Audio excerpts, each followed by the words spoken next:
Students, welcome to the biology class. Today we are going to start with our new chapter, Molecular Basis of Inheritance. As we know that all the living organisms, they are having a two nucleic acid, that is DNA and RNA. Before we study the structure of DNA or RNA, we should know the structure of polynucleotide chain, which is the monomer of your DNA or RNA.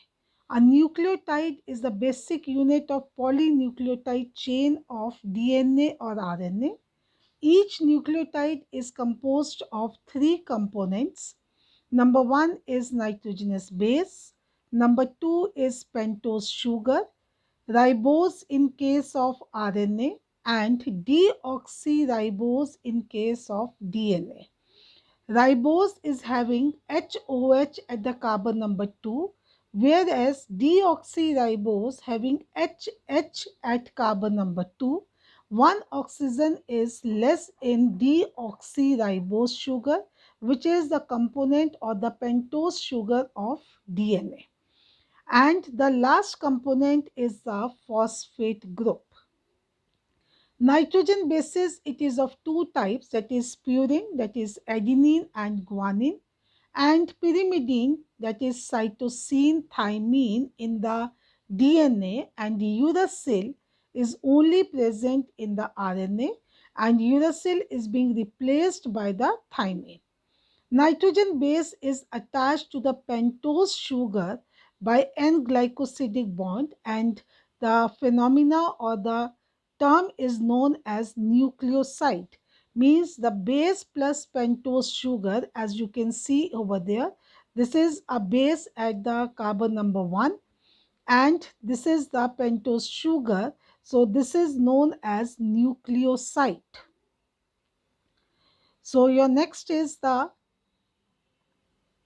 is when the phosphate group is attached to 5' of the nucleoside through phosphodiester linkage, then it is known as nucleotide.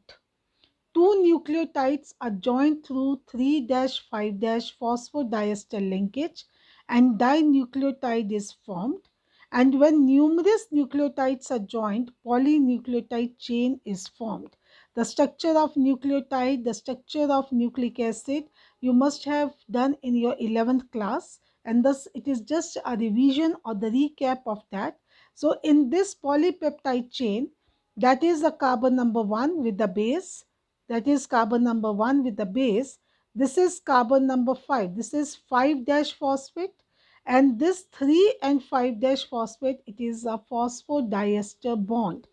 So here you can see that is the phosphodiester bond is there in between the one nucleotide and the second nucleotide, and that forms a long polypeptide chain, and this is having a 3'5' and 3' end.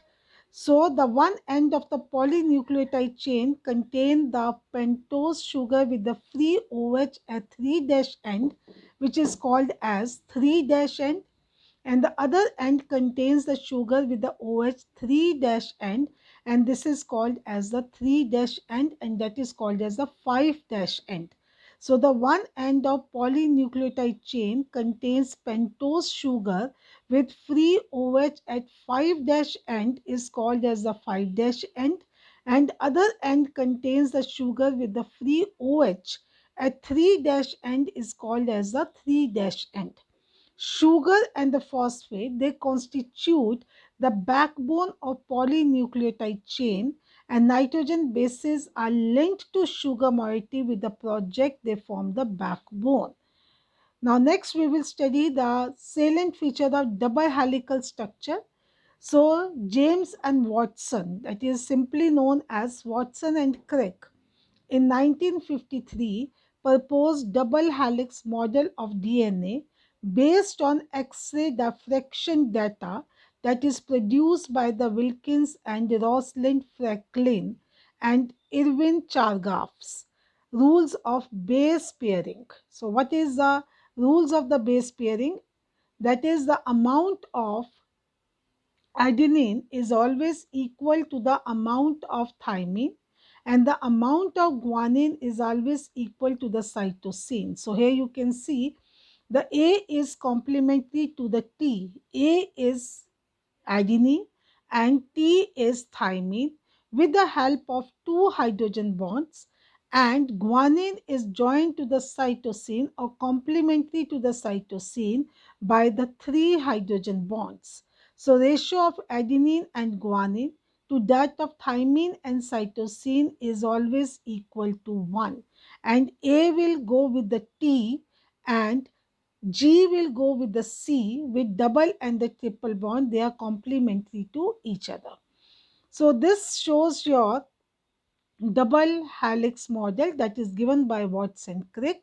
So here it shows that is your strand, that is they are double stranded and anti-parallel to each other. So this is double stranded. So this is your one strand with 3 dash and 5 dash end. This is your second strand. So this is double helical coiled around each other. One goes with 3 dash to 5 dash, another goes from 5 dash to 3 dash. So one is from 3 dash to 5 dash and another is 5 dash to 3 dash. And in between that particular turn, you will have a nitrogen bases. So these are the nitrogen bases, that is A goes with T and G or C, they are complementary to each other, and in one turn of the nitrogen bases they are having, that is the one turn is there. So this is the backbone of this is the sugar and the phosphate, and it is having a one turn that is known as your one pitch, that is equivalent to this one. So you can see over there. So this one is one particular turn, and which consists of, which constitute the 10 nitrogen base pairs, and they are having a distance of about 3.4 nanometer or 34 angstrom, and this particular diameter, that is 20 angstrom or 2 nanometer, and the distance between the two nucleotides, that is about 0.34 nanometer or 3.4 angstrom. So they said that is a one helical turn is there.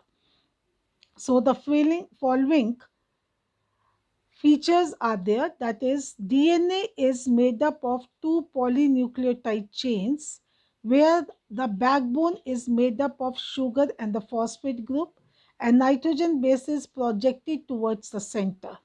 There is a complementary base pairing between the two strands of DNA, A with T with two hydrogen bonds, C with G with three hydrogen bonds. The two strands, they are coiled in the right-handed fashion. So this is right-handed DNA is there, and they are anti-parallel in orientation. One chain has 5-3- polarity while the other has 3-5- polarity.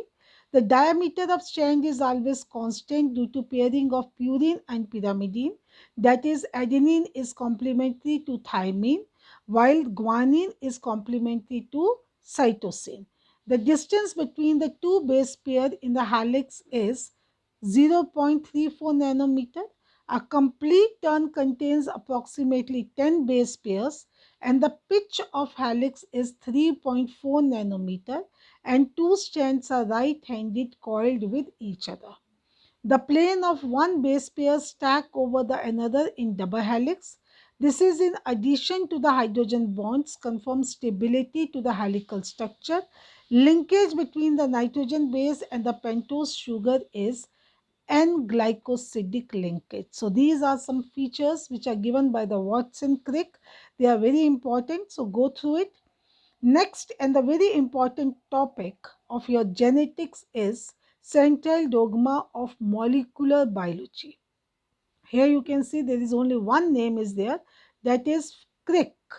Propose the central dogma of molecular biology, which states that the genetic information flows from DNA to mRNA and then from mRNA to the protein. So this is a complete genetic information that is unidirectional Exceptions are there, that is in some viruses, and this process is called as the reverse transcription. So what are the genetic flow of the DNA? That is DNA, they undergoes the replication, that is the formation of their own copies, that is called as the DNA replication. From DNA, the formation of RNA is known as transcription, and from the RNA, the protein is being formed, and this is known as your translation, not the transcription, this is known as your translation.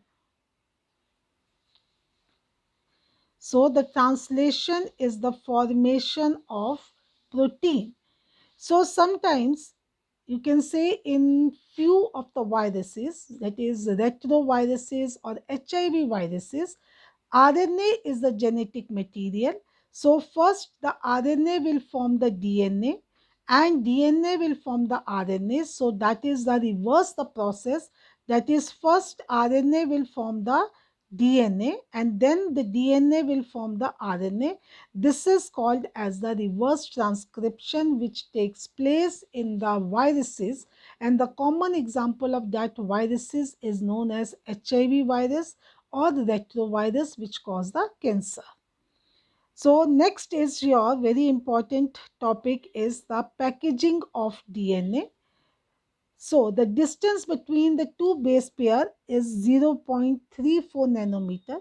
Its length of DNA double helix is typical mammalian cell is calculated, that is total number of base pairs by the distance between the two consecutive base pairs, that is 6.6 into 10 raised to power 9 into 0.34 into 10 raised to power minus 9 is equal to 2.2 meters. This length is far greater than the dimensions of the typical nucleus. Therefore, DNA needs to be packaged to be fit in the nucleus, that is in the form of a coil, that is in the form of a wool-like structure. They are packaged into the nucleus. So in the prokaryotes, the example of prokaryote, that is a bacteria, in which the nuclear material is present in the cytoplasm without any membrane. So in prokaryotes, well-defined nucleus is absent. So DNA is present in the region that is known as your nucleoid. Negatively charged DNA is coiled with some positively charged non-histone basic proteins.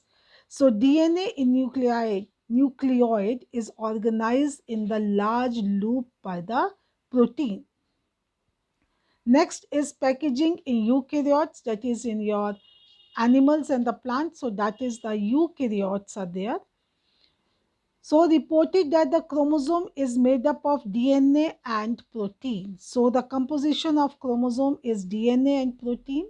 Later, the Biddle and the Tetnam reported that the chromatin fibers, they look like beads on the strings, where the beads are the repeated units of the proteins.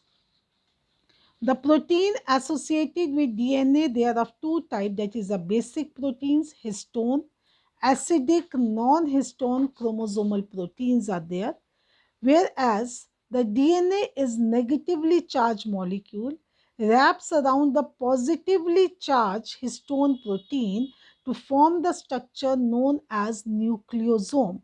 So here that is the nucleosome, in which this wraparound structure is known as the DNA over the histone protein, which is positively charged, and DNA is negatively charged.